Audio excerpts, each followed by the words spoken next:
It wasn't my ability holding me back, and neither is yours. It was the story I'd been telling myself for years. I told myself that I wasn't sporty because I didn't win the medals. I said I wasn't an athlete because no one in my family was. I thought being the best was the only way to belong. But being the fastest or the strongest growing up, or not being the fastest or the strongest growing up, doesn't make you any less worthy of becoming the athlete you dreamed of becoming. So, Leah, you are one of the leading coaches in the hybrid space. But obviously you had to do a lot of work and overcome a lot of self-doubt to get here, to get into this position. So can you tell the listeners a little bit about that story about, your journey from, feeling like you're not an athlete or you don't belong to now essentially being one of the leading coaches for HYROX? Yeah, so basically it was so strange. Like that's the post. That day when I wrote that post is the day that I actually realized that actually maybe I was actually quite sporty growing up. Mm. Um, because for me, just because my definition of being an athlete or being sporty was kind of what ran through my head from the stories that you've been told growing up and stuff like that. Like, obviously, when you're not picked for certain teams in sport when you're growing up, it does leave a dint in your armor and like, oh, maybe I'm not sporty. Like, people don't want to choose me because I'm not sporty. Mm. Um, and like growing up, I was never picked first. I was always picked last on school sports teams, unless it was rounders because I could hit a bat. Weren't very demanding. It was just hitting a bat. It's a great sport, by the way. I absolutely love rounders. But when it comes to the running side of things, mm-mm. Mm. Swimming, I also got chosen for quite a lot because I was quite good at swimming, but was never the best. Mm. I always got chose for backstroke. I always thought that was kind of like a cop out thing that just because they felt sorry for me, they chose me to do backstroke. However, backstroke's one of the hardest strokes to do. So looking back at people believed in me, and even I didn't believe in myself. And it's only taken 23 years, nearly 24, for me to actually truly believe in myself and my abilities. Um, and basically, cut a long story short, the reason why I've had to force belief in myself is because at the time, no one truly, like, they did believe in me, my parents, my family, and stuff like that.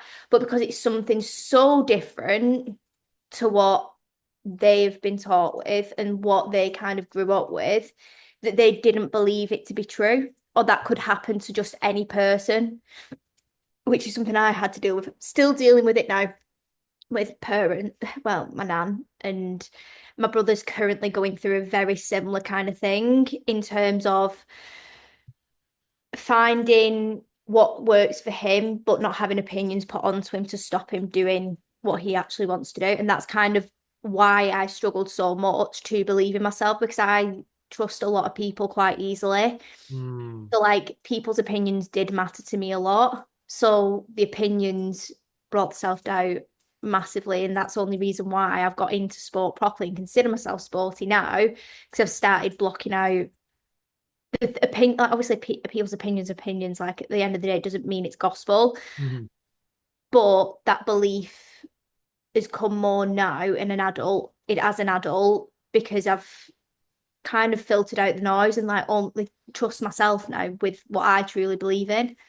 How do people get strong enough to do that? Because that's obviously a very difficult thing, and I completely resonate with that. Where if you live and die by other people's opinions of you, then you're not going to get very far, very quick. And it's like, how do you get to the stage? How did you get to the stage where you were almost strong enough to kind of not listen to other people's opinions and just do what you wanted to do and kind of build that self-belief? Like how where did what changed that you went from someone who didn't believe that they were the sporty person to now confidently will say it regardless of what anyone else says? Yeah, do you know what I think it is? I think it's because I've been very codependent. Yeah. Um, Even though I was very independent, I was also very codependent under the same breath. Like I will very much I have got the mind of like a 60 odd year old woman. I always say this to everyone, but like I was very codependent in terms of having reassurance constantly. Mhm.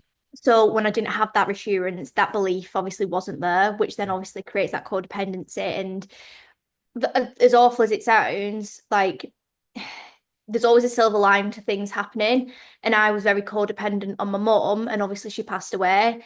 That forced me to come out of being codependent with people Mm, and being very reliant on my own and my own self-trust rather than asking for opinions on stuff and then finding the opinion that would stop me doing something.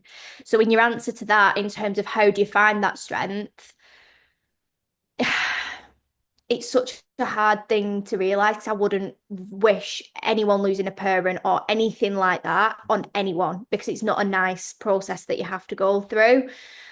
But for me, having a life experience like that really it shook me and made me like, right, this isn't the direction of life that I want to be in. But even mm, before that, like I realized that like I did a degree in fashion. I'm actually very good at fashion. I'm very good at fashion design, communication, all of that. I got a first class honors degree in that. Did I enjoy it? No. And because I didn't enjoy it, that's when my mental health and resilience went down because I weren't enjoying and I weren't passionate about it. mm, However, fitness, even it was like a bit of like a rebellious thing, like because everyone's told me not to do it. I was like, well, no, I'm going to show you that I can do it in a way.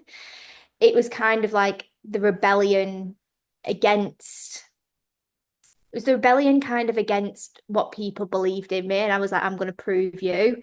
And then it ended up being, I'm going to prove myself. mm. That's so interesting. I had no idea that you had a background in fashion design or anything like that. I just You like wouldn't think presumed. it. You Yeah, wouldn't think it no, because I literally just head to toe in leggings and a jumper all day, every day. yeah. That's and so what? So like when you were even doing your degree in fashion design and stuff like that, was there still like was fitness still part of your life? Was it still like you were still training, or was it like a complete 180? So, fitness, I started my PT qualification when I was in my first year at uni. My first year at uni, um, I we went into lockdown that first year. So March time, I was started uni in the September, went into lockdown in the March, and then my remaining years of uni was from home. So I Mm, had so much spare time on my hands. I was like, you know what? I'm getting paid the same student loan as what I would be being paid in living in at uni. I may as well use that money and put it to good use. So I bought my PT course and I learned my PT qualification whilst doing my degree. Stressful, very stupid because I was working endless hours under the sun. Um, but as we come out of lockdown and the gyms were starting to open up again, I actually got a job in a gym, just working behind the desk, then started going onto the PT floor, PTing people. I was fully booked within a few months of working on the PT floor because people knew me. And I think this is a massive piece of the puzzle that a lot of people miss out when they're doing like PTs, online coaching. Like if you can get a good reputation for yourself in person, you can do it online as well. mm, And I think it really builds a good skill set. So it was like kind of my plan was never to do fashion anyway, but I'm someone who can't not finish something. So I finished my degree whilst being a PT, working full-time hours as a PT, then also working desk hours as well, just to have that stability, um, just in case clients dropped and stuff like that. mm. And then I just went into full-time PTing um after I finished my degree because I could, and Yeah, I everything was I think sorted. I think anyone who's started off their career as a PT knows that it's long, strenuous hours, just kind of living in the gym as well. So doing that on top of still being in college as well is a lot. Okay, so next question that I wanted to, or All right. another quote that I wanted to touch on, which is so you said the biggest shift from HYROX Open to Pro, it wasn't physical, it was mental. So can you please explain to the listeners a little bit about what it means to take that step up to the pros? Yeah, so like for people who don't know what HYROX is, obviously it's everybody kind of knows what it is, but I'm going to tell you what it is, even if you do know. Basically, HYROX is 8 kilometers of running, 8 stations in between, testing speed, strength, and endurance. And the goal is basically finish as quick as you possibly can, not everybody else, you as a person. Um, And basically, there's different categories. So you've got open, you've got women's doubles, men's doubles, women's open solo, women's pro, pro doubles, etc. Now, pro is for females. We do the men's weight with the open, they're classed as the women's weights. Now, me being the person and the rebellious person that I am, if a man can do it, I can do it just as better, and do it faster and stronger than what a man can. Um, so for me, in all honesty, the step up from open to pro, for me personally, isn't that much of a step up because I've come from a strength training background. The step up was the mentality that come with going into the pro. Now, because it is called the pro division, that is intimidating alone Mm. because you're thinking, oh my God, pro, professional athlete. No, it's just a different category and way. And with that being said, with the mindset that comes with moving into pro, it moves away from being like, can I complete this? To how fast can I push this and how much can I endure within this to push to that next level. And I think that's the difference between open and pro mentality. Because when you tend to do open, it's because you are just starting out. Mm. Whereas with pro, you have become a little bit more confident in your abilities. And pro is obviously pushing I hate saying it. It's not the men's weights, they are the women's weights. Like it's honestly driving me mad with the fact that we have to sectionize men and women. Like, no, no, no. Like men can do it, we can do it. But in terms of that, yeah, it's just having that switch of like how far can I push myself rather than can I Mm. actually complete it. Has your approach to like lifestyle, training, nutrition, all that, switched on its head since deciding that, I'm gonna be going pro? I I treat myself like a professional athlete. Like I really, really do. Like, and I know that's not for everyone, but I can see myself in a few years' time. Doesn't have to be next year, doesn't have to be the year after that, but I will be in the Elite 15.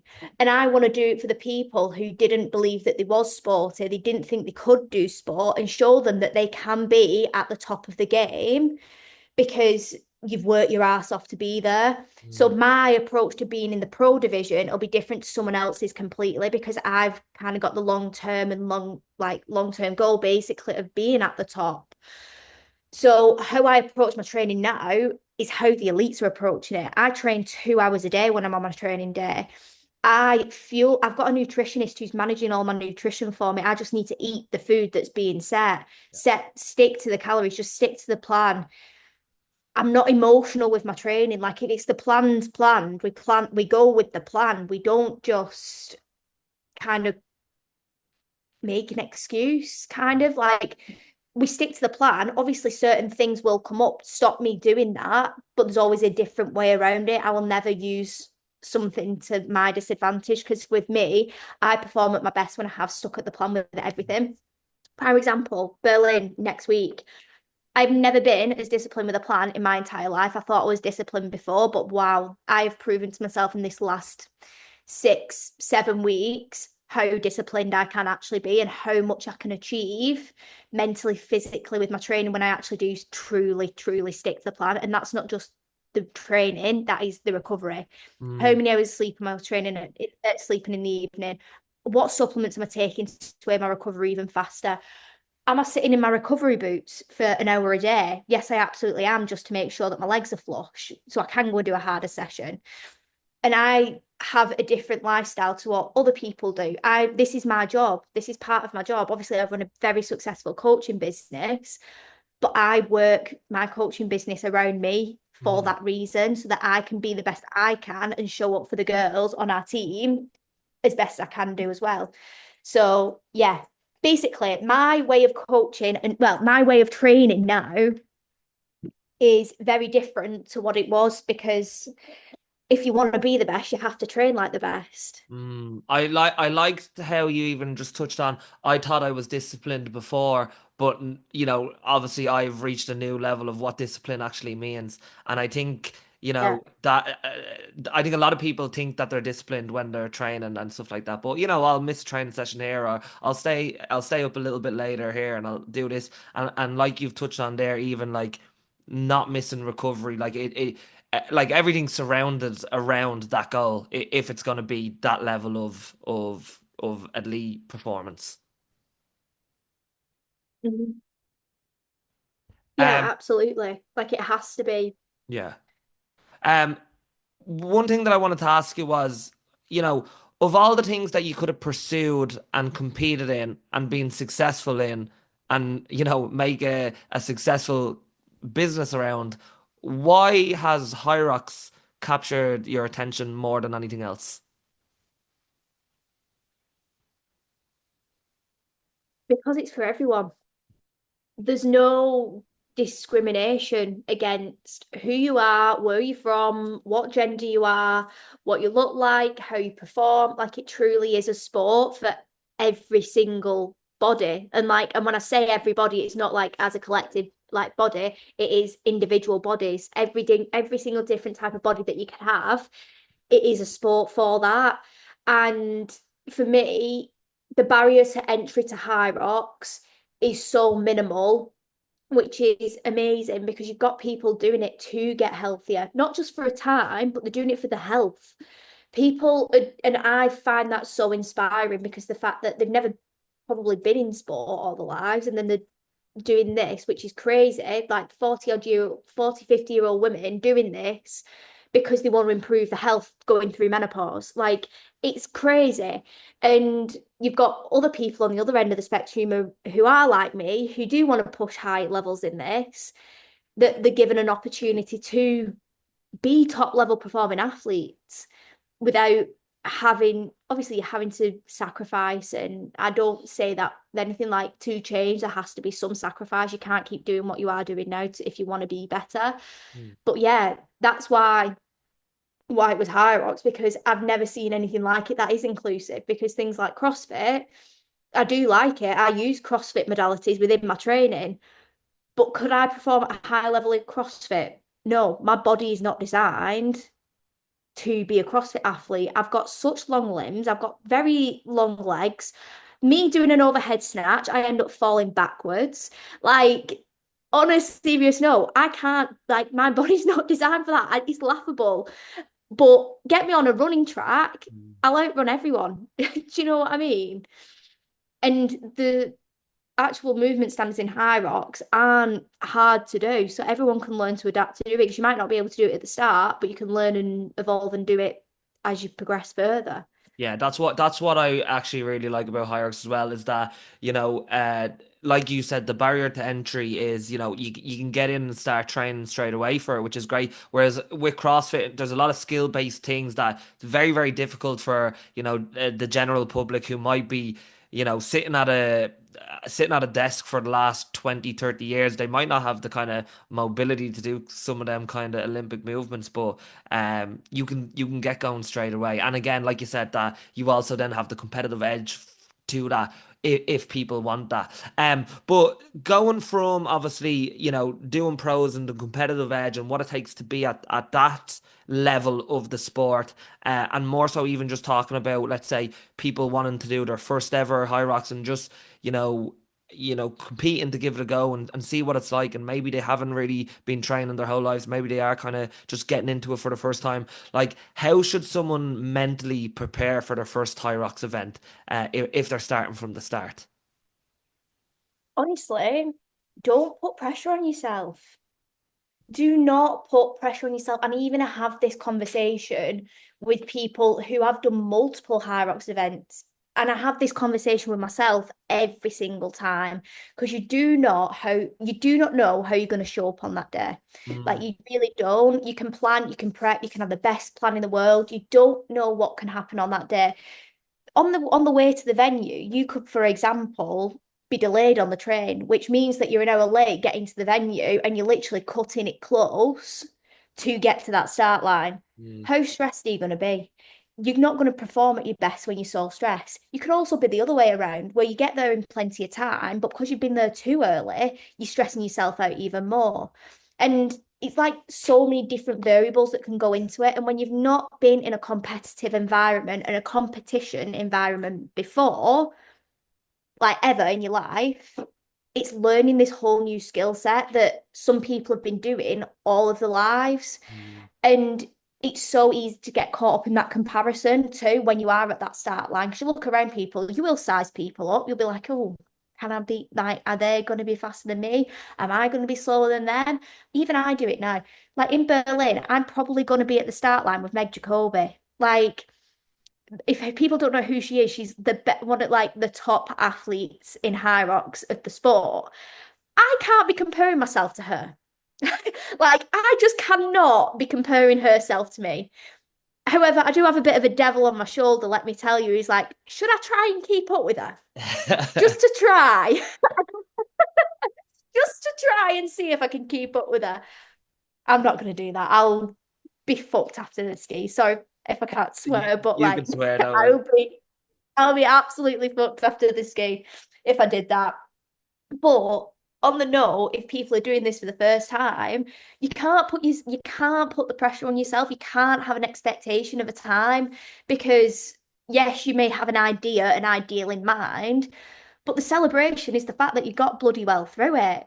Like it's tough, and I don't think people realize how hard it can actually be. So mentally preparing yourself is making sure that your sessions are a hell of a lot harder than what the actual race will be itself, in Mm. essence.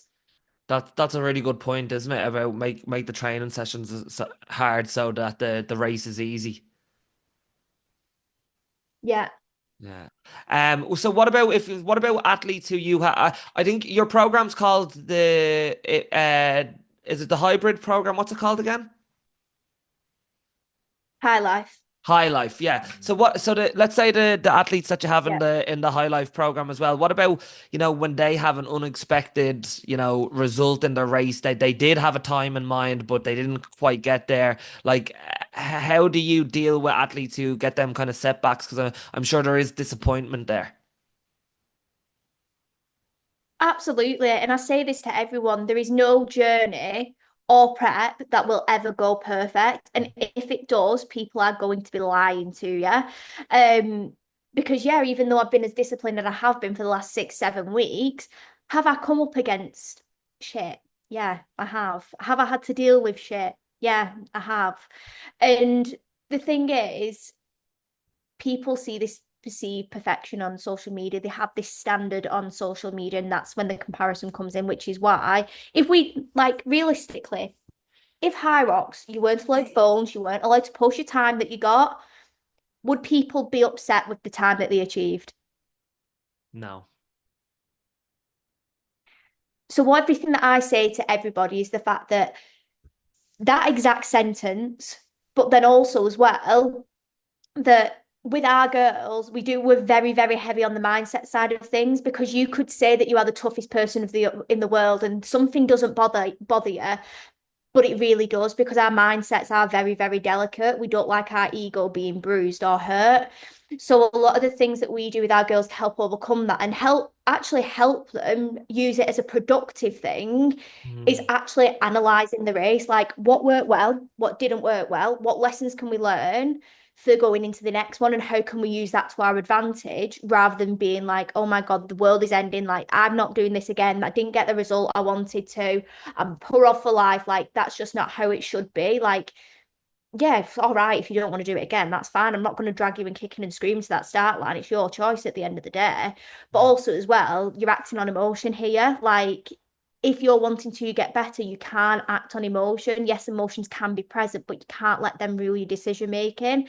So a lot of the things that we do with our girls is it's very like emotionally regulating and how can we process the emotions better rather than just letting them overrule and let us actually be very emotional. Because as women as well, we do have hormones, like, and when that's into play, that just adds another spanner in the works with us too, massively.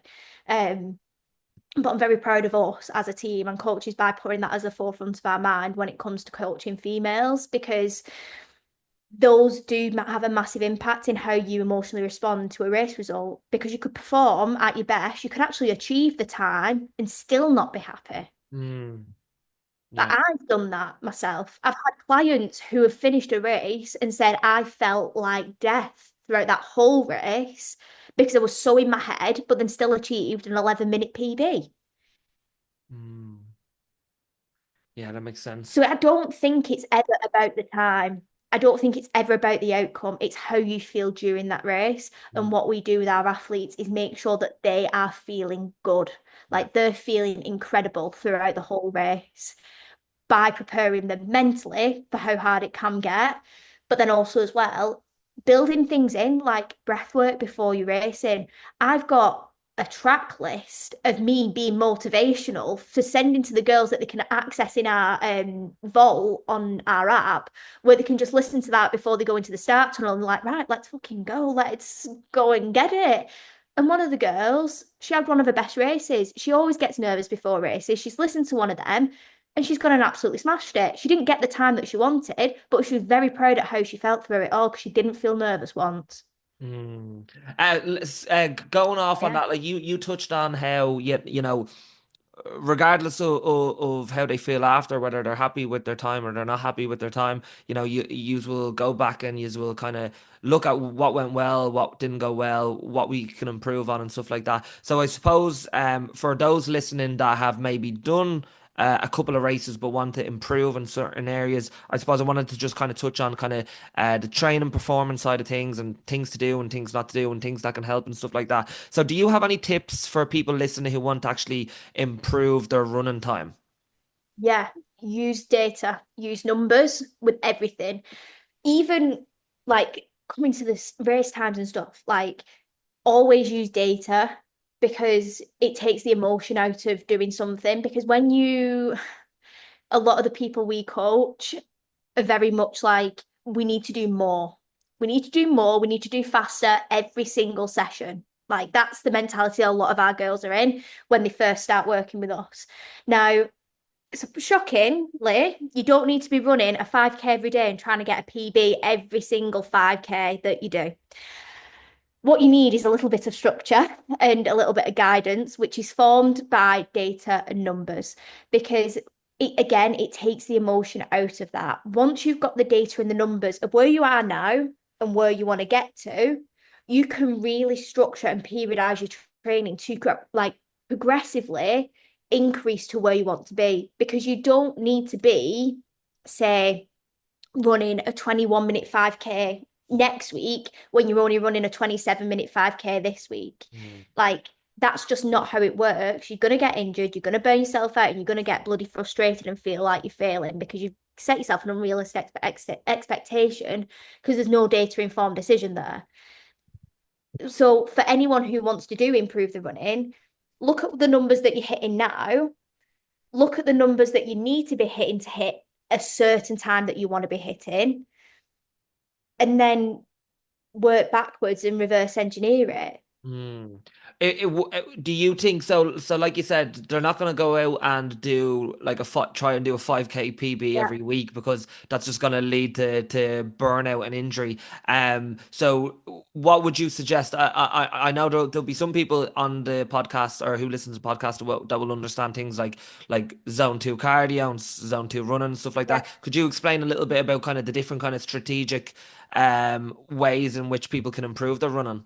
Of course. So any athlete at any given time should have two staple runs within the week.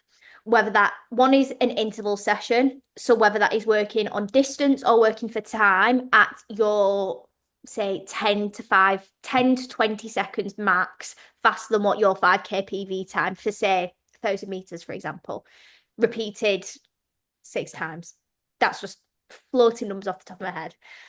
The other one is a zone two run. So if people don't know what zone two running is, it is basically running in zone two of your heart rate, which is working at a 50 up to kind of 65, 70% maximum capacity of what your heart rate can be doing.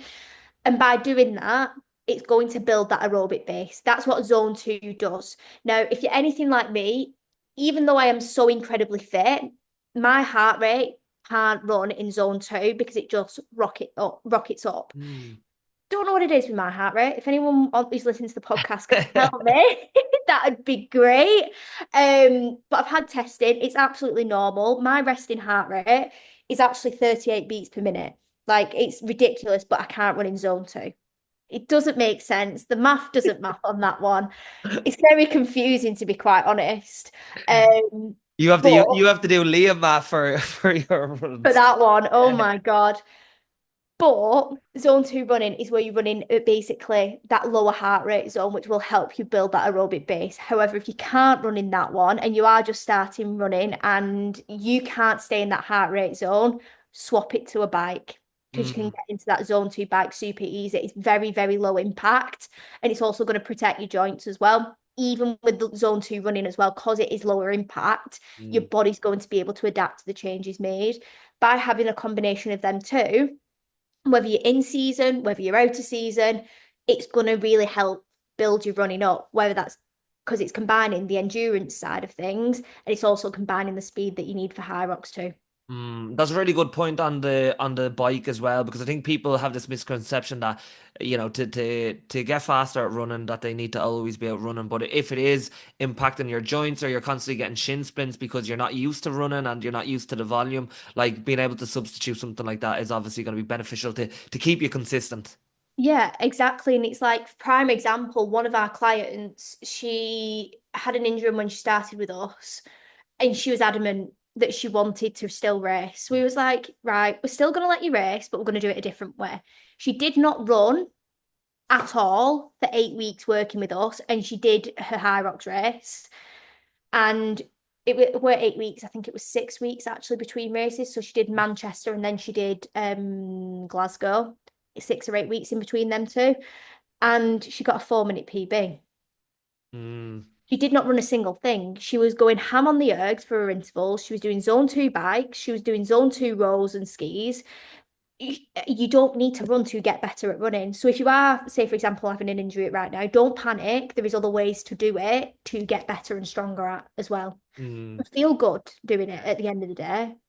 More training questions that I have for you for the audience as well. So let's say someone struggles on the like explosive movements and stuff like Yeah. that, maybe like the burpee broad jumps or the wall balls or anything like that. Do you have any advice for anyone who's kind of struggling with that, who wants to improve that?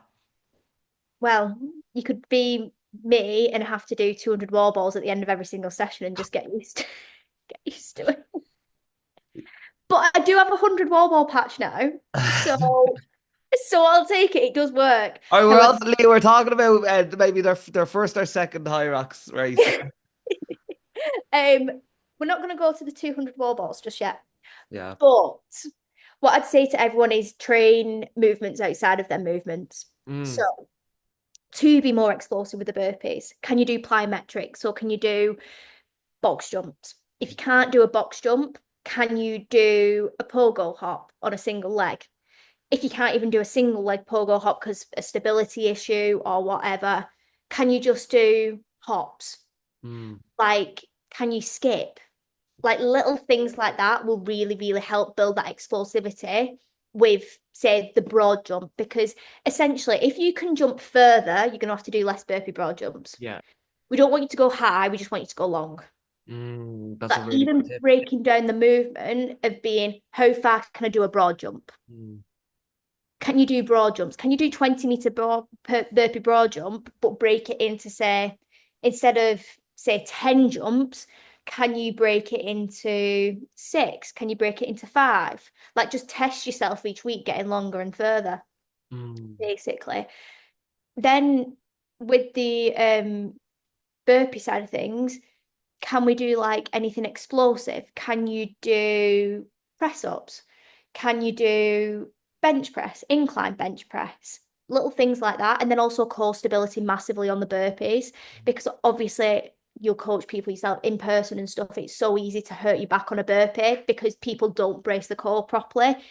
Let's get some core stability stuff in there. So when you are jumping, the impact's not going to be the same because you can brace your core properly and your spine's not going to arch when you're going down into the burpee. So mm. yeah, burpee. Train things outside of burpee and a broad jump. Wall balls. it's endurance on your upper body. So can we do things that are going to help build that endurance, but also build your strength first? So it's having the combination of the two in there Yeah. of basically, can you do like high rep volume of say a shoulder press, obviously good form, focusing on good form always. But can you do say like 15 reps of shoulder press at a lower weight? Can you do say only 3 or 4 at 70% effort of barbell thrusters? So Mm, you're working heavier than race weight, but you're working on that explosivity and that actual movement pattern in a different way than just throwing a wall ball at a wall. yeah. And then when you get like me, do 200 wall balls at the end of every When you've gone insane HYROX mode. you've gone insane and you're all in, do 100 wall balls. There'll be people listening to this now, Lee, and they'll be like, okay, right, so I need to do plyometrics, but I also need to do my zone 2 cardio, but I also need to do some intervals, but I also need to do some strength training. So, for someone kind of starting out, do you have any like advice in terms of even like a structure of a split that you might assign a client who's starting out? And also, then also let me know what your kind of training split looks like at the moment as well, because I Oh, think do you people. really want to know that one? So basically, someone who's this is complete beginner. Mhm. Like someone who is not new to the gym, because I don't think a lot of people who are doing HYROX are new to the gym. I think a lot of people are in the gym doing classes or running and then need to get into the gym and do stuff like that. Mhm. So everything within HYROX, you need to be strong. So I'd have a full body strength day in there regardless. Now, just looking, say, for example, like you've got someone who can train 3 times a week. We'll start off at that. Getting into HYROX, they're working full time, potentially got kids, they've got a busy life, 3 times a week, an hour session max. Okay, that's fine. So, full body strength session, focusing on your areas of weakness. So, do you feel like your upper body could need a little bit of work? I'd have that more of a bias in there, or say lower body. Would you have more of them movements in there? But on the lower body, I would focus on single leg movements because if you build the single leg strength, you're going to be a lot better with the balancing, and also as well with the running side, it's going to be really good for injury prevention too. Mhm. I'd also have in your run day in there, so a zone 2 long run. And then I'd also have your interval run in there. Now, as you can probably see, I've not even got a HYROX conditioning session in there at all to start with. Because what you need to be doing is building that aerobic base and your strength base before moving and slowly transitioning into that. You'd Mhm. say beyond that for 4 weeks. Then the next 4 weeks, what you'd look at is then alternating your steady zone 2 run into, say, a bit of a HYROX conditioning session. Now, that doesn't mean going ham on HYROX sim every single weekend. That just means potentially trying the movement, going through all the movements, setting up a bit of a circuit with it, and just seeing how they all are. Then the following week, alternate it with a zone 2. We say weeks where are we then? 9 to 12, going into 13. You'd then have a look at, okay, can we advance just doing your full body strength, then your intervals, and then doing like a full HYROX session?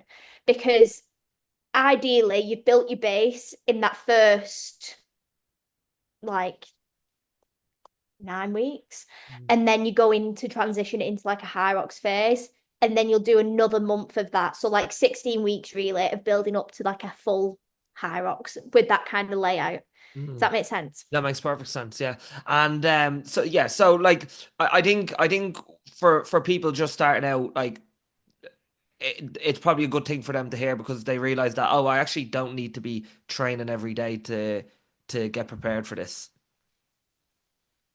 No, not at all. And a lot of our athletes who perform very well train 3, 4 times a week. Mhm. They're not people like I am an anomaly, as they like to say, with how much I train a week. Not everybody trains like me, and that's fine. I don't coach people for Yeah, that. yeah. Like You're I will, coaching I will coach people. Yeah, you're coaching the individual though to where they're at and what they want to achieve with the time Yeah. schedule they have. So what's your splits? What's your training split look like? Go on. Oh my God, right. Do you want to know this week? Let me Yeah. grab it up on my phone. You'll probably Pe- cry I, on the inside. people need Right, people get need your to notebook people need to ready. know what the standard is if they want to, jump up. Right, bear in mind this is peak week for me. So like Mhm. peak week is the week before this is the week that you really push before you bring things down the Yeah. following week.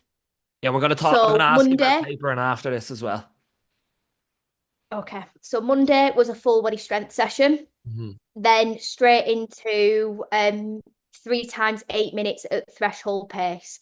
So threshold pace for me, it'll be around a 4:15, 4:20 for 8 minutes consecutively, and then a 2 minute jog in between. That is just Monday. So that's probably about two, maybe nearly, it'll be like 3 hours of training, including warm up, cool down, things like that. Mm. Tuesday, we've got HYROX specific work, which is 5 rounds of 500-meter run into a station, into 500-meter run, and then whatever time that was just recovery Mm. for 10 minutes. And then I had 3 rounds for quality wall ball finisher and lunges, because obviously wall balls were my weakest station. We don't want to cry at the wall balls, we just want to get them done. Then yesterday was a track session, which was 2 by 1,600 meters at 10K pace. So that's probably like 4:30, 4:35 into 4 600 meters at 5K pace, which is again probably about 4:15, 4:10 pace. And then you've got your 200 meters, which was fast, uh, as fast as you can. Today's a full rest day, hence why I am on the podcast now. Or else I'd probably be training. And then tomorrow is sled pull focus, 6 rounds, a 400 meter into run, then 400 meter in not 400 meter, 400 meter run into a station, full station distance, 400 meter run, sled like all of that for 6 rounds for 6 minutes each round, and then 5 times 20 meter sled pull. Um, and yeah, that's a heavy session there. And then my final heavy session of the week, which will be Saturday, is basically a HYROX. It's basically a full HYROX, and my runs are paced at 4 minutes kilometer for Mm. that. And is that what you're aiming for in Berlin? Yeah. Mm. Mm. Mhm. That's fast. That's fast. And tell me a little bit about your approach for tapering down then. And can you just explain to people who might be, preparing for the first Hyrox, what we mean by when you say you're tapering down for the race? So tapering is a bit of like a deload week. Basically, in essence, when it comes to taper, I used to taper. So, like, for example, I've been doing this for I'm coming up to my fourth season. This is my third season. This is the back end of my third season now. And when I first started HYROX, I had to deload and I had to taper because my body was just getting like fried basically. And what happens in a taper week is that you start at like 70% effort. You don't reduce your sessions, you don't reduce the volume, you just reduce the intensity as you're coming up to race day. That's, I think, a massive misconception that people have with taper week, that they reduce the sessions, and it's not, it's just reducing the volume so your body gets a little bit of extra recovery. However, now I don't taper, which is completely off the book, but my body responds better now because soon as obviously when you stop, I get ill Mm. because my body's slowing down. So it doesn't work actually better for me anymore to do that. I just need one full rest day the day before I race and I'm good to go. Mm. That's And then interesting. afterwards, I have like 2 rest days to recover, like full rest days, and then I slowly build my training back up Yeah. again. I suppose the kind of logic of that is that, if you take a full week off trade and your body's gonna be like, what's going on? Your body's gonna start going into straight into kind of slowing down mode, recovery mode, and stuff like that. Yeah, exactly. And because I am pushing the faster numbers now, like I'm not gonna lie, the HYROX session, the HYROX next week in Berlin on the Saturday, will be easier than what my training's been. Yeah. So for me, it doesn't make sense for me now to taper. Yeah, that makes perfect sense. One more question on performance. For those listening. So we never touched on nutrition or anything like that. Is there any mistakes that you see people make when it comes to preparing for a high rocks race with their nutrition? Maybe through training or maybe coming up to the actual race day. Yeah, just in general, under fueling. Yeah. As you will understand yourself, obviously dealing with the clients that you deal with too, is that the fact that there's very, very little education within schools and people growing up on nutrition and actually how to actually fuel your body appropriately. Now, performance nutrition isn't confusing, but it is different to normal everyday nutrition. And when people have come from like a fat loss background, when they're then having to eat maintenance food on a regular basis, and then they're like, what the hell is going on? It is a bit confusing, but you do really need to fuel your body because I say it to everyone, like you can say, for example, if I was driving from Manchester to Scotland, I'm not going to put enough, I'm going to have to put enough fuel in the car to get to Scotland. I'm not going to put in half a tank of fuel, which will only get me to Newcastle. Yeah. It's exactly the same with your performance because you'll end up burning out the engine and then you're not going to feel your best within all of that. So with all of this, it's just making sure that we can educate, and like this is one of the main things that I do educate people on, and I'm very passionate about is making sure that you are fueling enough. So one of the big things that I say to everyone is the fact that different sessions that you do will need different types of fueling. So if you're doing a strength session, you could have like your slower releasing carbohydrates like a bowl of oats. Whereas if you're doing an interval session, your body's not going to have digested them oats. You'll probably be feeling like you're going to vomit by the time you first done that first interval. So having something like a banana and like a Lucozade Sport will be perfect for that session. But Mm, then how soon are you refueling after that session? Because if you're not refueling within the first 30 minutes post session, then your body's not going to make the adaptations that it's needed to improve for the next session. mm. So can you take something with you like a protein shake? Now I'm really I don't like protein shakes personally, um, because I would much rather have natural organic food because it responds better with my body. Mm. But I will have like the Arla protein shakes are brilliant. I don't know if have you got them Yeah, in yeah, Arla? I use them all the time. I never make my own protein shake. I absolutely tank them all the time. Yeah. They're sick of me in the corner shop because Yeah. every single session I do, I just walk straight there straight away because I can just drink it. And they're actually really good for you. Like if you look at the ingredients in it, there's not actually much in there. It's just milk, slight bit of whey in it, but Yeah. not masses. A lot of it's come from protein And in. it just doesn't sit in your stomach like some protein powders Oh. with milk or water will. No, exactly. So like they're the two main things, and then hydration too. Mm, Like you've got to think how much you're going to be sweating now further. So you have to replenish that by, which is a crazy statistic, really. You've got to rehydrate yourself by what, say, for example, you sweat, you step on the scales before your session, you weigh 1 kilo heavier, right? You step on the scales after your session, you weigh 1 kilo less. That means you've lost a litre of water, but that means you then have to drink back a litre and a half to make sure that you are rehydrated enough. I'd say, and I would imagine that's a big mistake people make was you're like you said, you're hugely increasing the amount of you probably maybe going from not doing really any training or just like a regular go gymmer, but kind of going there and going through the motions to now, you're doing intense sessions regularly, and Yeah. it's very easy to then under fuel and to be dehydrated going around and then going around like, why do I have a banging headache? Yeah. Banging headache. Why am I aching all over? Why can't I move? Yeah. Um, so yeah, no, I Uh, get it. and last one as well. So is there any kind of mistakes you see athletes making even on kind of race day in terms of their nutrition? Yeah, not eating enough. Mm, Because I'm not gonna lie, it's the nerves that stop you eating. most of the even I get it. Like I really struggle to eat on race day, even though I've done countless races now. I struggle to get actual food in me. So I always say and suggest to everyone, liquid calories are your best friend that morning of. So like orange juices are brilliant. Apple juices as well. Those two are really, really good because they contain fructose. Fructose is really good for your liver function. So it'll help reduce the lactate that your blood is producing when you are doing running. So it'll help stop cramps. It'll just help you feel better.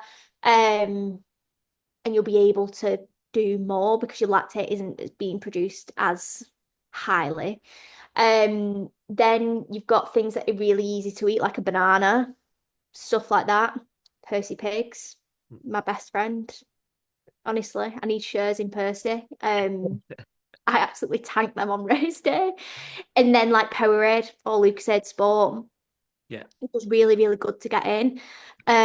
Obviously depends what time you race, yeah. but making sure you've got super easy stuff like that to get in will really help you stay hydrated, be fueled, and not deplete your glycogen, which is the basically sugar within your blood, too much to where you're gonna go and collapse. Like Yeah. just make sure you eat something substantial before. I think a mistake that I made over my when I did my first one or my first two was like I was really dialed in with my nutrition training at home, and then I think I had to go to, I think my first one was in Rotterdam, and I think I did one in Madrid straight after that or something like that, and just the travel itself kind of knocked me out of routine with my nutrition, and then I was kind of reacting to like grabbing things, and I was like, oh, that didn't really do the job in terms of what I wanted it to do. Yeah, no, I'm honestly the same. Like, and I've picked up on it the last few times I've traveled. So I always make sure I travel if I am traveling for a race. I'm trying to get there a few days before. Um, so I can plan out my food a little bit better. I can scope out the breakfast in the hotel, see what I can eat, and then I can plan it out the night before of what I'll eat before. The other thing that I do for like our athletes who are traveling is ask for the hotel and look at what's around, plan your food before you get there. So, like you said, you're not being as reactive. And it just makes your life so much easier when it comes to it because I'm not gonna lie, like my life revolves around food. It really, really does. I love food. I love eating. And when I've not eaten, I'm not the best person to be around. So I need to know what I'm having and fueling myself with, or else I'm just not going to be my best self, regardless whether I'm performing or not. Last two questions I have for you, Leah. So, what's one lesson that this sport has taught you that you wish more people understood? Oh, good question. Um,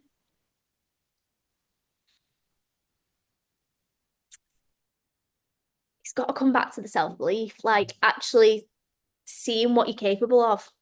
Like seeing what you're capable of and learning new limits to yourself because we are all limitless. You're the only person who puts the limit on yourself of what you can do and your capabilities.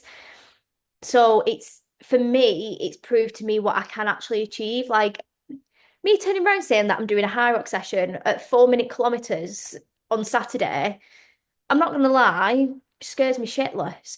But this time last year, I'd never even dreamed of even saying that.